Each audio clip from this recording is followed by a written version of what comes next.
L'atmosphère est pesante alors que le bateau s'enfonce dans le labyrinthe de canaux et de rivières polluées du delta du Niger. Ces criques abritent des centaines de puits pétroliers comme celui-ci. Mais ce tuyau qui s'enfonce dans l'eau indique que des voleurs siphonnent régulièrement ce pipeline. Le pétrole s'est répandu dans la rivière tout autour de ce point de branchement illégal. Ce que vous voyez ici, c'est ce qui alimente les raffineries locales. C'est comme ça que les voleurs collectent le pétrole qu'ils vont ensuite raffiner dans la forêt.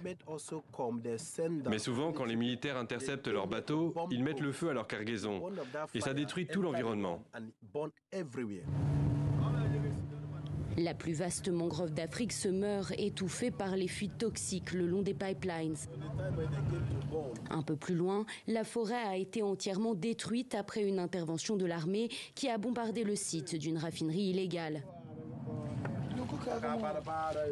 Ces hommes sont venus récupérer le métal des cuves qui servaient à préparer le carburant.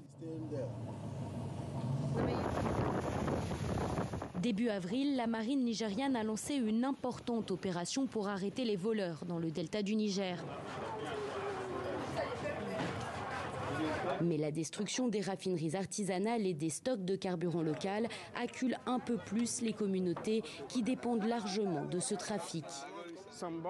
Les jeunes ont du mal à survivre. Il n'y a pas de travail dans notre pays et les compagnies pétrolières qui nous entourent ne les embauchent pas.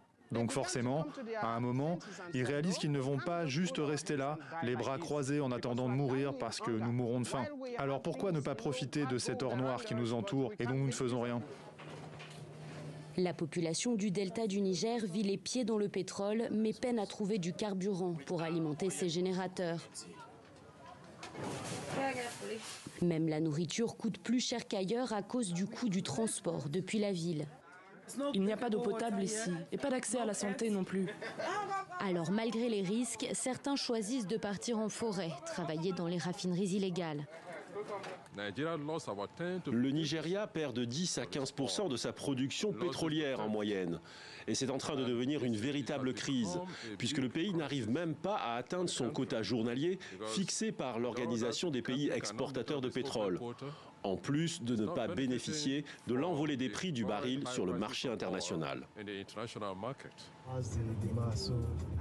Dans les ports du delta du Niger, le carburant illégal est déchargé en plein jour, tout près des checkpoints de la police.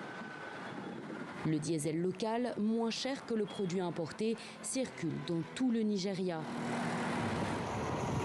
Mais selon les spécialistes, une large part du pétrole volé le long des pipelines est exportée à l'international à bord de tankers avec la complicité de politiciens ou de hauts gradés également impliqués dans ce trafic.